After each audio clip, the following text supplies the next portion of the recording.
नमस्कार दोस्तों, आइए जानते हैं उत्तर प्रदेश से जुड़ी आज की सबसे बड़ी और महत्वपूर्ण खबरें सिर्फ 10 मिनट में। लेकिन उससे पहले अगर आपने चैनल को सब्सक्राइब नहीं किया है तो अभी कर दीजिए। साथ ही वीडियो को लाइक करें और अपने जिले का नाम कमेंट में जरूर लिखें ताकि आपके जिले की हर बड़ी खबर सबसे पहले आप तक पहुंचे। तो चलिए आज की पहली खबर पर बात करते हैं। लेकिन उससे पहले एक खास बात, इस वीडियो को ध्यान से अंत तक देखिएगा क्योंकि कुछ खबरें आपके बेहद काम की हो सकती है। जैसा कि आप देख सकते हैं, आपकी फोन स्क्रीन पर एक हेडलाइन दिखाई दे रही होगी। हम सबसे पहले इसी बड़ी खबर पर चर्चा करने जा रहे हैं। तो दोस्तों तैयार हो जाए क्योंकि ये आज की सबसे बड़ी और जरूरी खबर है। आइए जानते हैं पूरी खबर विस्तार से। गोरखपुर के युवाओं के लिए बड़ी सौगात लेकर आए सांसद रवि किशन, अब यहाँ खुलेगा अत्याधुनिक प्रौद्योगिकी केंद्र। सूक्ष्म लघु एवं मध्यम उद्यम मंत्रालय की योजना से पूर्वांचल को मिलेगा तकनीकी हुनर और रोजगार। रवि किशन की मांग पर केंद्रीय मंत्री जीतन राम मांझी ने दी योजना को मंजूरी। गोरखपुर के साथ साथ संत कबीरनगर, देवरिया, कुशीनगर और महाराजगंज के युवाओं को भी होगा लाभ। इस केंद्र से एमएसएमई सेक्टर को मिलेगी ताकत और उद्योगों को नई दिशा। मिलेगा परामर्श, ई कॉमर्स, ऋण सुविधा और इंडस्ट्री 4.0 का सहयोग। सांसद ने इसे गोरखपुर की तरक्की की नई पहचान बताया और प्रधानमंत्री मोदी, मुख्यमंत्री योगी का जताया आभार। चलिए इसी के साथ देखते हैं अगली खबर को। उत्तर प्रदेश के बच्चों के लिए बड़ी खबर, अब आधार कार्ड में बायोमेट्रिक अपडेट कराना हो गया है जरूरी। और खास बात ये कि 12 जिलों में इसके लिए पुख्ता इंतजाम कर दिए गए हैं। अब बच्चों को अपॉइंटमेंट की झंझट से मुक्ति, सीधे जाकर करवा सकते हैं अपडेट। लखनऊ, गोरखपुर, कानपुर, प्रयागराज, मेरठ और वाराणसी समेत 12 जिलों में लगी हैं दो अतिरिक्त मशीनें। ये सुविधा सोमवार से शुक्रवार शाम 4:30 से लेकर 5:30 तक और वीकेंड पर पूरे दिन उपलब्ध रहेगी। 5 और 15 वर्ष की उम्र पर बायोमेट्रिक अपडेट अब अनिवार्य है। बच्चों की डिजिटल पहचान को मजबूत बनाने की ये बड़ी पहल है। बाकी समय में पुरानी प्रक्रिया पहले की तरह ही जारी रहेगी। अब आगे एक और खबर को देखें दोस्तों। प्रयागराज में 19 मई को लगने जा रहा है एक जबरदस्त रोजगार मेला, जिसमें हाई स्कूल से लेकर बीटेक तक के पढ़े लिखे युवा ले सकेंगे हिस्सा। यह आयोजन सुबह 10 बजे से राष्ट्रीय लघु उद्योग निगम लिमिटेड नैनी परिसर में किया जाएगा। याजिकी इंडिया, कृष्णा मारुति और मदरसन मेट ऑटोमेटिव जैसी नामी कंपनियां लगभग 550 युवाओं को देंगी नौकरी का मौका।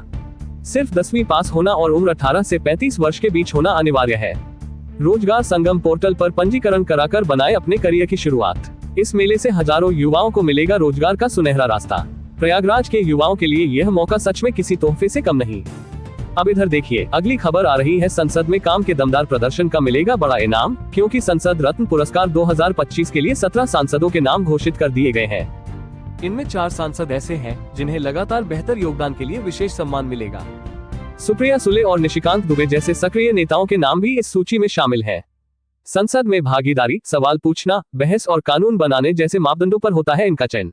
ये पुरस्कार प्राइम पॉइंट फाउंडेशन की ओर से दिया जाता है, जो लोकतंत्र की प्रेरणा बन चुका है।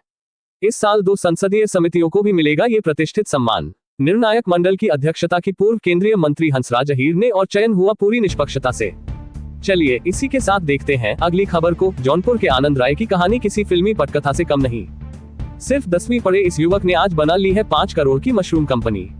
14 साल की उम्र में घर छोड़ा और शुरू की 250 रुपये महीने की नौकरी, लेकिन सपने कभी छोड़े नहीं। अपने गाँव में लगाया अत्याधुनिक प्लांट और ऑर्गेनिक मशरूम से बनाए एक मिसाल। उनका मशरूम अब सिंगापुर, यूक्रेन और स्पेन जैसे देशों तक पहुंच चुका है। 100 से ज्यादा लोगों को गांव में ही दे चुके हैं रोजगार और अब 700 युवाओं को काम देने का रखा है लक्ष्य। ये कहानी साबित करती है कि अगर इरादे बुलंद हो तो कोई भी ऊंचाई नामुमकिन नहीं। अब आगे एक और खबर को देखें दोस्तों। 20 मई से रेलवे का नया नियम लागू, अब केवल कुछ वरिष्ठ नागरिकों को ही टिकट में मिलेगी छूट। कोरोना से पहले मिलती थी महिलाओं को 50% और पुरुषों को 40% की छूट, लेकिन अब छूट सीमित कर दी गई है और कुछ नए मानदंड किए गए हैं तय।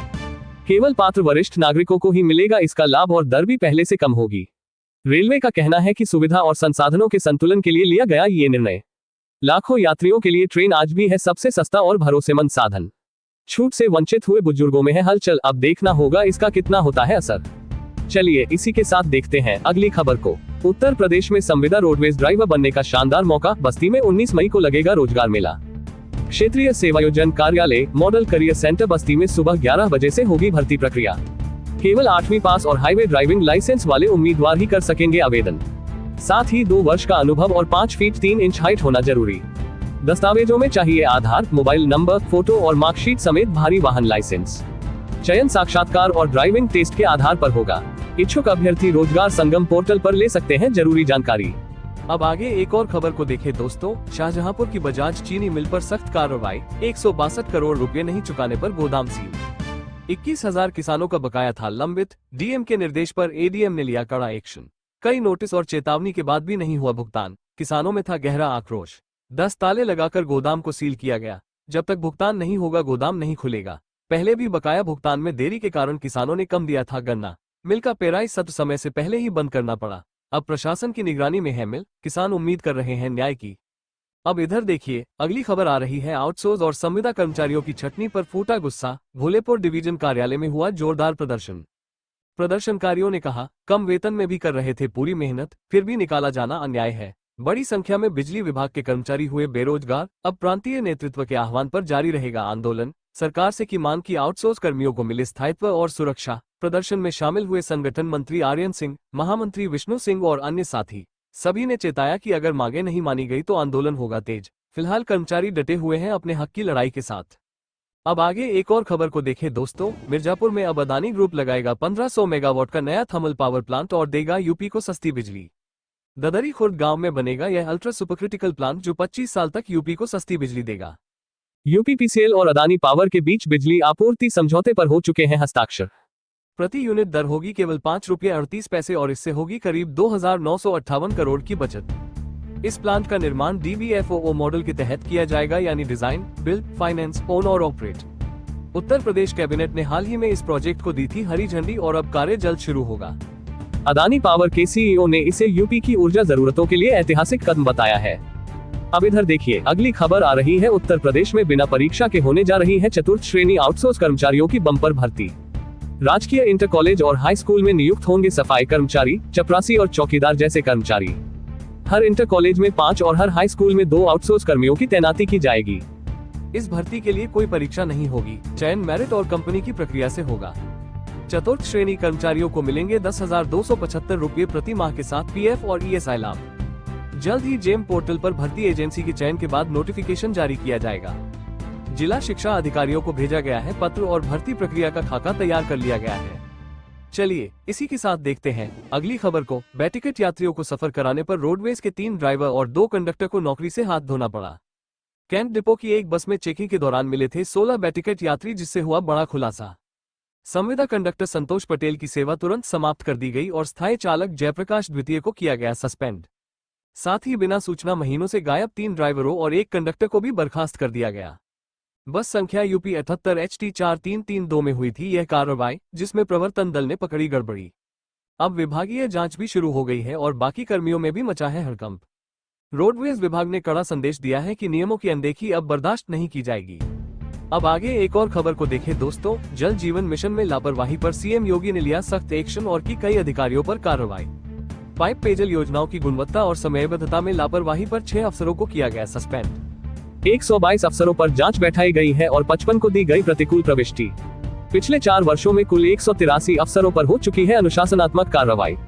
सीएम योगी की जीरो टॉलरेंस नीति के तहत अब जवाबदेही की बारीकी से हो रही है समीक्षा। इन योजनाओं की निगरानी खुद मुख्यमंत्री कार्यालय से हो रही है ताकि कोई ढील न बरती जाए। सरकार ने साफ किया है कि जनता के हित में चल रही योजनाओं में अब गड़बड़ी नहीं चलेगी। तो दोस्तों